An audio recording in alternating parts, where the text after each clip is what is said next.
Good evening, Tom. How are you doing tonight? Good. All right, terrific, terrific. This is our new weekly series. We call it Three Up and Three Down. And since we do a lot of the longer term stuff on earlier in the week, we thought it'd be fun to just look at the shorter term stuff here. So what we'll do is look at the three modern cards that have risen the most in the past week and three modern cards Gone down. that have gone down in the last week. And we'll try and keep these kind of short here. So for the three risers, we're going to start it off with the 2020 Topps Luis Robert base, and this is the raw version. This is the card, according to Card Ladder, that has increased the most over the past week. This card is up roughly 56.32%. And you can see from its price charts here, we'll go back about a week roughly. Not too much buyers, but it's staying high. I mean, it's staying high up, but not that much price. Not a lot of volume here. So it's a $6 card. Now it's up to $8. So nothing to write home about. But you should write home because your parents probably miss you. So always write home, Tom. Yep. But as we just went over our center fielders the other day, and we noticed this card is just kind of accumulating and going sideways. And so this is a lot of sideways action. So sure, it's up quite a bit in percentage terms here, but really it's been a lot of sideways action. And that's probably what we see out of a lot of these. Our second biggest riser for the week is Fernando Tatis. I would say he should have been the Rookie of the Year for last year if there wasn't Pete Alonso. But then since there's Pete Alonso, I'll go with him. And Fernando Tatis is going to go with two. I'm taking him. Fair, yeah, he was hurt a lot of that season as well. Hard to argue with what Pete Alonso did last year. So maybe we'll see him on one of these lists if he does what I think he's going to do this year. He didn't have a bad season at all. But anyways, right now we're talking about Fernando Tatis Jr., the refractor, and a Tatis in the what did I say? In a PSA 9. You said TTs. In the last week, it's gone up a very round 50%. So you can see that it had the price of $100 here, and now it's upwards of about $150 here. So there's been again not a lot of volume, just not so much buyers, but it's keeping over 100. People are starting to get back on board with Tatis. Not that they ever got completely off, but they're starting to reaccumulate Tatis. So a little more volume, but again, this is very short-term stuff. So if you have this card, congratulations. In the last week, you became 50% wealthier, but over the last 10 days, not a whole lot wealthier. That's how it goes. That's why short-term stuff, you want to filter out the noise, but it's kind of fun to do this anyways. All right, for our third and last riser of the week, we're looking at Mookie Betts. Mookie Betts, yes. Now a Dodger, but he could someday make it into the Hall of Fame. He is definitely on the track, and next week when we do right fielders, we'll see exactly where he stands. And I've got a sneak little spoiler alert for you. Yeah, he's pretty awesome. All right, so this is in the past week. His card is up 47.5%. So you can see in 11/24, he's right in this area here, around $40, and it's rated around $60 right now. So almost a 50% rise. Not so much buyers, but the highest he got to is like around 75. That's recently. So we could go back, a couple of years, and you can see he's done just fine. So but this is short term because people have to flip. That's how it goes. So yeah, if we did this like every day, you could see a drop from like 70 to 50. It wouldn't look so good. So if we go back a week, then hey, we're pretty smart.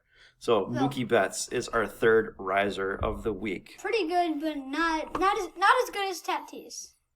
Tatis has been going over 100. Oh no, totally different cards. Totally different cards. Bowman Prospects cards. Sometimes maybe they're not going to. The refractor's a little different. There's very different cards. So it's all good. It's all good. Anyways, let's get to the three fallers for the week here, and we're going to start with Juan Soto. He should have been a riser, but you would think, right? But then you'd be wrong. There's been one sale. It was $180, and then it just went for $100.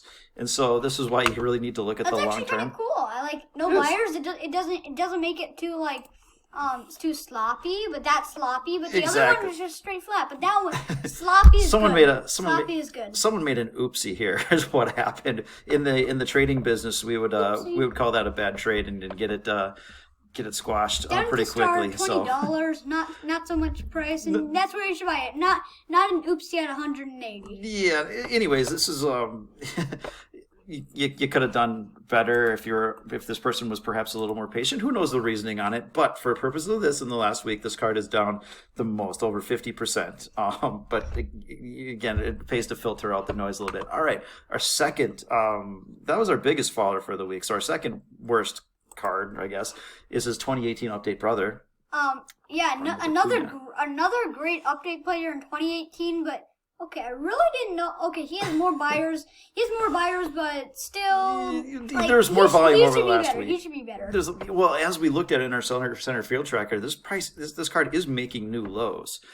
So I'm looking at this right now, and I'm thinking, Tommy, do you want a BGS 9.5 Ronald Acuna? I will. Yeah, sure. But Why? Why not? I think why is people that equate that going to like a down? PSA 9, and if they're really $50 or $60, maybe we need a few more of those or whatever. But yes, he is down 42.22% over the last week. So right in here, and as we've seen in the longer term chart, he is starting to kind of break to new lows here. Maybe I'm dumb, but I'm going to buy all the way.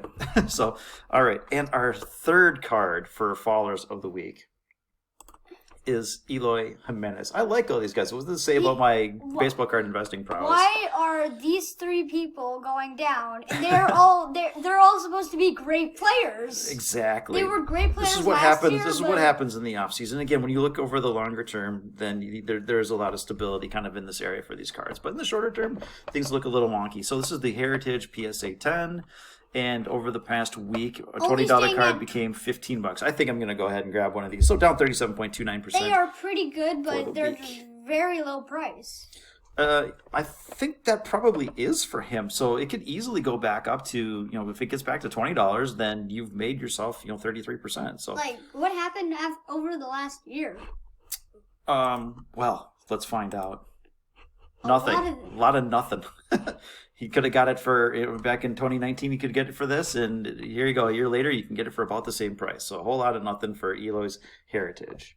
Yeah. That's how it goes. Welcome. I mean, that's... welcome to baseball card investing. Eloy Jimenez is actually the worst out of all three of those, or out of... Well, I don't know. I mean, they're all kind of coming back to where they were about a year ago. Some of them are high and some of them are low. But anyways, it's kind of fun to look at kind of the short-term fluctuations sometimes. I like to zoom out and get a longer-term look, but there it is. 3 up, 3 down. Good? Yeah. All right. Well, thank you. The 3 downs were actually really... Those are great plays. You buy them. Buy them when they're down. Yep, they should. Perfect. Buy low. Terrific. Have a good night. Have a good night.